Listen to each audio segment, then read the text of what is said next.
And now it's my honor to introduce our keynote speaker, the 16th U.S. Secretary of Energy, Jennifer Granholm. Secretary Granholm was the 47th governor of Michigan from 2003 to 2011 and Michigan's first female governor, particularly important to me because I was actually born in Michigan. Jennifer was born in Vancouver, Canada, and moved with her family to California at age 4.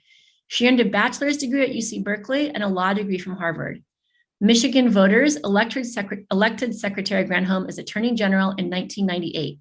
And on December 15th, 2020, President-elect Joe Biden announced his nomination of Granholm to lead the Department of Energy. The U.S. Secretary confirmed her appointment by a wide margin on February 25th. So please join me. Just imagine that we're in a room full of applauding people. And please join me in welcoming to the C3E Women in Clean Energy Symposium and Awards, U.S. Secretary Jennifer Granholm. Thank you, Cam, for that kind introduction. Thanks so much to Stanford for hosting this year's 10th anniversary C3E Symposium. So as the first female governor of Michigan, and now only the second woman to serve as the Secretary of Energy, I often get asked to share advice for women that are early in their careers. And I normally say, and this is a little bit hokey, but for women who are just starting out, I think it's important. I often go see the movie Wonder Woman, the first one. Seriously, Wonder Woman. I mean, I know it's hokey, but she comes from an island without men. And when she enters our world, she questions everything. Like, why do things happen the way they do? Why does society have all these rules and barriers for women? Why do women wear heels? I just feel like Wonder Woman teaches us in an accessible way to color outside the lines. She shows us we don't have to live in the box that others have constructed for us, that, we can do anything. Now, I know that many of you are already Wonder Women, and the whole world could use a whole lot more of you, because right now things are really in demand of the talent that women can bring. I mean, this week, for example, President Biden and the other world leaders have gathered in Glasgow, Scotland. I'll be joining them as well for COP26 as the climate crisis reaches this fever pitch. So over the summer, as many of you know, 1 in 3 Americans were personally impacted by a climate supercharged extreme weather event, with vulnerable communities really hit the hardest. The President Biden really understands how urgent this challenge is. And that's why he is determined to get our country on a path to cut emissions in half by 2030. These are his publicly stated goals: to reach 100% clean electricity by 2035 and to achieve net zero by 2050. Because clean energy is not only the answer to the climate crisis, it is also at the heart of this administration's economic agenda, because by the end of this decade, the global market for clean technologies, for technologies that will reduce carbon pollution, that global market is going to be $23 trillion at a minimum by 2030. What an opportunity. What an economic opportunity for entrepreneurs, for inventors, for designers. To stake our claim in that $23 trillion market.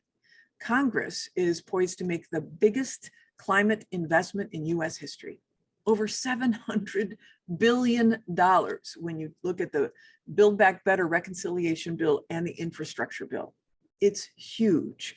And that investment is going to turbocharge clean energy build out in every pocket of America. And it's going to create millions of good paying jobs. But in order to succeed, we really need every single one of you in this fight. What an amazing time this is to launch a career in clean energy. And for those of you who are already at the front of the pack leading this charge and who've been doing this for decades or for years, there certainly couldn't be a better time to help other women in our ranks. Because, the truth is really women are still unacceptably underrepresented in our field, and it's holding our entire society back. So in the US, you probably know this, but women still make up only 27% of the STEM workforce, We make up less than 1/3 of the clean energy workforce. We know that in order to tackle the climate crisis and to create our clean energy future, we need effective and innovative and localized solutions. And that means that we need diverse perspectives and experiences at the table. And women need to be equally represented at a minimum. I say this because it is not just for equity purposes, which is of course important, but it's also for effectiveness purposes. So the Kellogg School of Business did a study 4 years ago that put the numbers behind this need for representation, for diverse perspectives at the table. And their premise was that teams make better decisions than individuals. Obviously, 2 heads are better than 1. That's a no-brainer. And they found that, for example, all male teams make better decisions than individual males 58% of the time. Teams with gender diversity make better decisions 73% of the time. And teams that have all kinds of diversity, age, gender, race, geography, make better decisions 87% of the time. It is a no-brainer. If you have diversity, you just get better results, better inputs, give you better outputs. But of course, diversity won't necessarily happen on its own. We have to practice vigilant inclusion. We got to go out of our way to overcome these systemic and structural barriers. We've got to be consciously reaching out to be inclusive. There's a really, really great example of this down the road from you right now at SLAC, the National Accelerator Lab that's part of the DOE network. SLAC hosts a summer camp every year for high school juniors, girls from underrepresented communities. And on average, before they went to this camp, none of them, they were nominated by professors and teachers of theirs in high school. And none of them thought that they were going to be going into a STEM field, but they were game to try this summer camp. Once they got through it, on average, 90% of them chose a STEM major in college after completing this program. You know, we need to be consciously reaching out and exposing diverse populations to STEM. You know, if you can't see it, you can't be it, right? As they say. So it's one example why we're working really hard to live up to this commitment to inclusion at the Department of Energy. Under the Biden-Harris administration, we've built the most diverse team of political appointees in DOE history. I'm really proud to say 58% of our appointees identify as Black, Indigenous, or people of color. 58% also identify as women, 20% as LGBTQ+.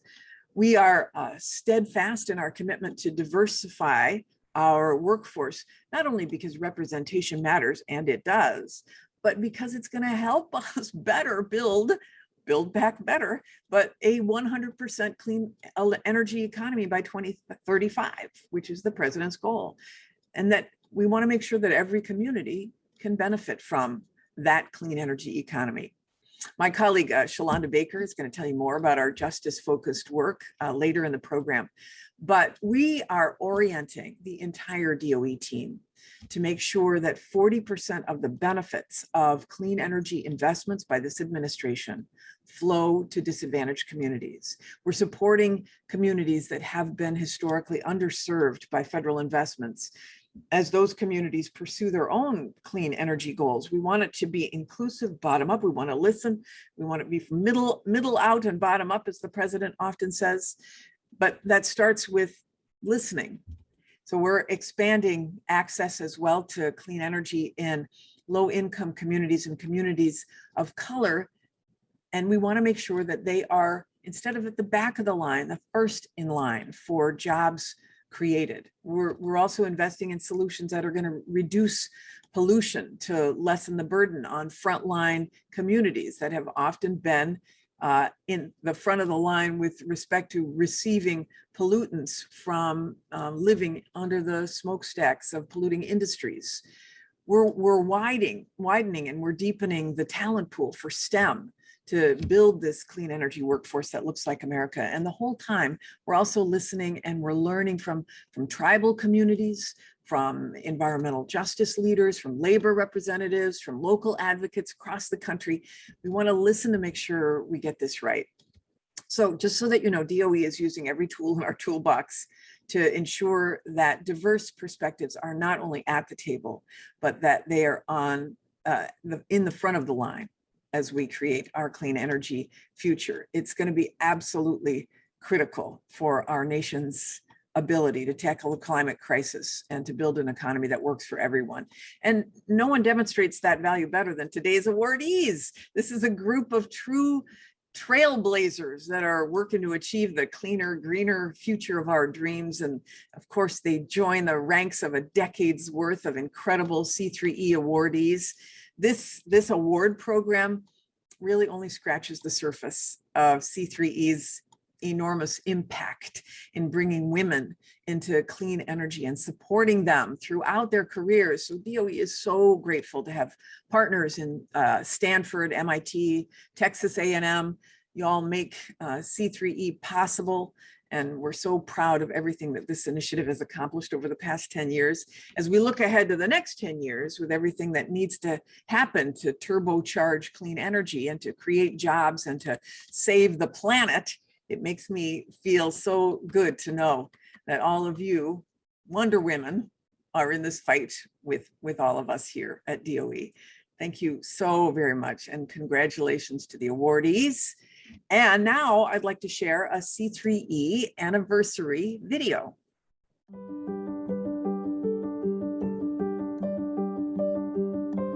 You don't have to be here more than 5 seconds to be inspired. Women remained consistently underrepresented in STEM generally and in energy fields specifically. So C3E was established in order to attract more women to clean energy careers, to support women's advancement, to provide role models and advocates for women. We have emphasized strongly both the women in clean energy, and I might just add minorities in energy as well. When we come in our careers and we find a place that's welcoming and where you can work and just focus on your passion, that is wonderful. The network really gives you access to people who have specific knowledge and skill sets that I don't think we would otherwise have the opportunity to network with.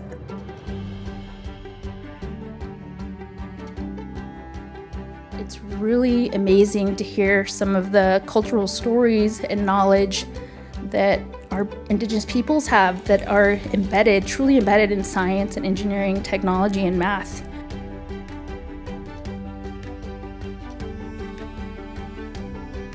You have to be strategic in your focus if you want to actually change the outcome of the opportunity. You have to go where the community is. You got to take the science to the community. We need to let these kids, young women, girls, work in unstructured and unsterile environments where there are no right answers. We need to let them build and fail and build again. We need to have those courageous conversations in order to change hearts and minds and behaviors. And if we want a transition to a regenerative, clean energy economy that includes and benefits everyone, the process, the how we get there, has to be equitable and just. I find that the older I get, it's much more important to me to help younger women in their careers. My wish for each of you is that you will have someone say to you what I say about my Aunt Betsy. I hope that they will say that you are dedicated, competent, and innovative, that you are passionate about making the world a better place, and that all of those qualities came together to make you both a person who changes the world and a person whose family loves her. It's important to support women in all stages of their careers. With this incredible group, we're all powerful as individuals. We're even more powerful together. And let's lead the way to a world where everyone has sustainable energy.